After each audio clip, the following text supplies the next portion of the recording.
Trip ಅಂತ ಬಂದಿದ್ದಾರೆ ಮೈಸೂರಿಗೆ. ಟ್ರಿಪ್ ಬಂದಾಗ ಎಕ್ಸಿಬಿಷನ್ ನಡೀತಾ ಇತ್ತಲ್ಲ, ಅದನ್ನ ನೋಡೋದಕ್ಕೆ ಬಂದಿದ್ದಾರೆ. ಎಕ್ಸಿಬಿಷನ್ ಮುಗಿಸ್ಕೊಂಡು ಮನೆಗೆ ಹೋಗೋ ಟೈಮಲ್ಲಿ ಫುಟ್ಪಾತಲ್ಲಿ ನಡ್ಕೊಂಡು ಹೋಗ್ತಿದ್ದಾರೆ. ಆವಾಗ ಆ ಥರ ಇನ್ಸಿಡೆಂಟ್ ಆಗಿದೆ ಅಷ್ಟೇ.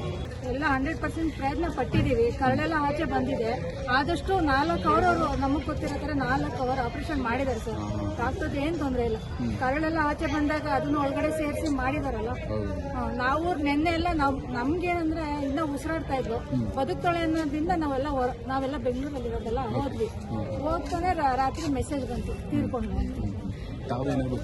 ನಾವು ಅವ್ರ ಅಕ್ಕ ಸರ್, ದೊಡ್ಡವರು. ಇಲ್ಲಿ ಮೈಸೂರಲ್ಲಿ ಯಾರು ಮಾಡಿದ್ರು ಸಂಬಂಧಿಕರು? ನಾಗ್ನಿ ಮನೆಗೆ ಬಂದಿಲ್ಲ ಸರ್. ಇಲ್ಲೇ ಮೈಸೂರಲ್ಲಿ ಏರಿಯಾ ಗೊತ್ತಿಲ್ಲ ಸರ್. ಫುಟ್ಪಾತಲ್ಲಿ ನಡ್ಕೊಂಡು ಹೋಗ್ಬೇಕಿದ್ರೆ ಆಗಿದೆ ಸರ್. ನೋಡಿ ಅಲ್ಲೇ ಇನ್ಸಿಡೆಂಟ್ ಗೊತ್ತಾಗುತ್ತಲ್ಲ, ಅದೆಲ್ಲ ಆಗಿರೋದು. ಅಟ್ಲೀಸ್ಟ್ ಒಳಗಡೆ ಆಗಿದೆಯಾ? ಒಳಗಡೆ ಅಲ್ಲ, ಫುಟ್ಪಾತಲ್ಲಿ ಆಗಿರೋದು. ಬಸ್ ಹತ್ತಕ್ಕಂತ ಮನೆಗೆ ನಡ್ಕೊಂಡು ಹೋಗ್ಬೇಕಿದ್ರೆ ಆಗಿದೆ ಅದು. ತೀವ್ರವಾಗಿದೆ ಗೊತ್ತಿಲ್ಲ, ಹುಷಾರಿಲ್ಲ ಅಮ್ಮಂಗೆ ಏನದು ಅಷ್ಟೇ ಗೊತ್ತಿದೆ. ಅವಳು ಇದ್ದಾಳೆ, ಅಮ್ಮಂಗೆ ಏನೋ ಏಟ್ ಆಯ್ತು ಅಂತ ಅಷ್ಟೇ. ಅವಳು ಅಮ್ಮನ ಹತ್ರ ಇರ್ಲಿಲ್ಲ, ಬೇರೆ ಕಡೆ ಬಿಟ್ಟಿದ್ವಿ ಅವಳನ್ನ. ಇವಾಗ ಕರ್ಕೊಂಡು ಬಂದಿದ್ದೀವಿ.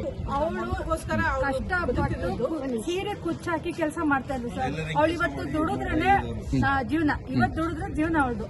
ಇವಾಗ ಏನಂದ್ರೆ ಧನುರ್ಮಾಸದಲ್ಲಿ ಕೆಲಸ ಕಡಿಮೆ ಇತ್ತು, ಹಂಗಾಗಿ 2 ದಿನ ಅಂತ ಟ್ರಿಪ್ ಬಂದು ಕೆಲಸ ಕಡಿಮೆ ಇದಕ್ಕೆ ಟ್ರಿಪ್ ಬಂತು. ಈಗ ಅದೇ ನಂಬ್ಕೊಂಡು ಜೀವನ ಮಾಡ್ತಿದ್ಲಲ್ಲ. ಈಗ ಮಗುಗೆ ನೆಕ್ಸ್ಟ್ ಆಧಾರಕ್ಕೆ ಏನಾದ್ರು ಒಂದು ವ್ಯವಸ್ಥೆ ಮಾಡ್ಕೊಡಿ ಸರ್. ಒಬ್ಳೆ ಮಗಳು ಸರ್, ಆ ಹುಡುಗಿಗೆ ಏನಾದ್ರು ಒಂದು ಆಧಾರ ಮಾಡ್ಕೊಡಿ ಸರ್. ಅವ್ರಿಗೆಲ್ಲ ಗೊತ್ತಿರುತ್ತೆ, ಇದೆಲ್ಲ ನೋಡಿ ಗೊತ್ತಿರುತ್ತೆ. ನೋಡಿ ಒಂಚೂರು ಮಾಡ್ಕೊಡಕ್ ಹೇಳಿ ಸರ್. ನಿಮ್ ಕೈಲಿ ಏನ್ ಪ್ರಯತ್ನ ಆಗುತ್ತೆ ಆ ಮಗು ಭವಿಷ್ಯಕ್ಕೆ ಮಾಡ್ಕೊಡಿ ಸರ್.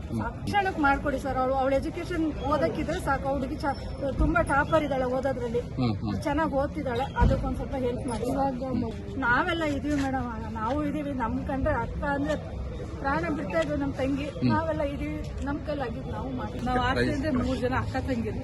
ನಾವು ಆಸ್ತಿಯಾಗಿ ಇರೋಣ ಅಂತ ಎಲ್ಲರೂ ಹೆಲ್ಪ್ ಮಾಡೋಣ ಅಂತ ಇರ್ತೀವಿ. ಆದ್ರೆ ನಾನೊಂದು ಗೌರ್ಮೆಂಟ್ ಕೇಳ್ಕೊಳ್ಳೋದೇನಂದ್ರೆ ಅವಳಿಗೆ ಎಜುಕೇಶನ್ ಹೆಲ್ಪ್ ಮಾಡ್ಕೊಡಿ. ಈ ತರ ನೆಕ್ಸ್ಟ್ ಯಾರೇ ಆಗಲಿ ಸಿಚುವೇಶನ್ ಯಾರಿಗೂ ಬೇರೆ ನಮ್ಗಾಗಿರೋ ಸಿಚುವೇಶನ್ ಯಾರಿಗೂ ಬೇರೆಯವ್ರಿಗೆ ಆಗದೆ ಇರಲಿ.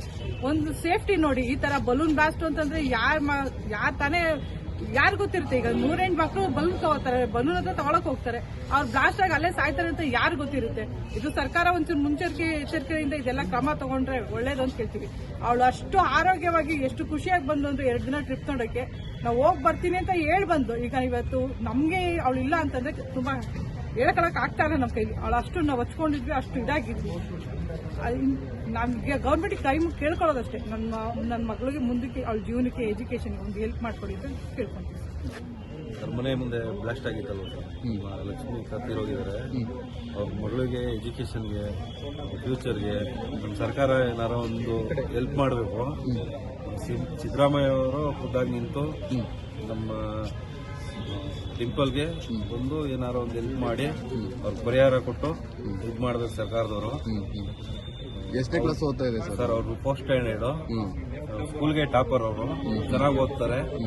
ಸದ್ಯಕ್ಕೆ ಅವ್ರ ಅಮ್ಮನೇ ಎಲ್ಲ ನೋಡ್ಕೊಳ್ತಾ ಇದ್ದಾರೆ. ಟೈಲರಿಂಗ್ ಕೆಲಸ ಮಾಡಿ ಅವ್ರ ಅಮ್ಮನೇ ನೋಡ್ಕೊಳ್ತಾ ಇದ್ದು. ಇವಾಗ ಅದರ ಬಗ್ಗೆ ಹೇಳಕ್ಕೆ ಆಗಲ್ಲ. ಸದ್ಯವಾಗಿ ಅವರು ಒಂಥರ ಡ್ರೈವರು, ಅವ್ರಿಗೆ ಅವ್ರ ಬಗ್ಗೆ ಹೇಳಕ್ಕೆ.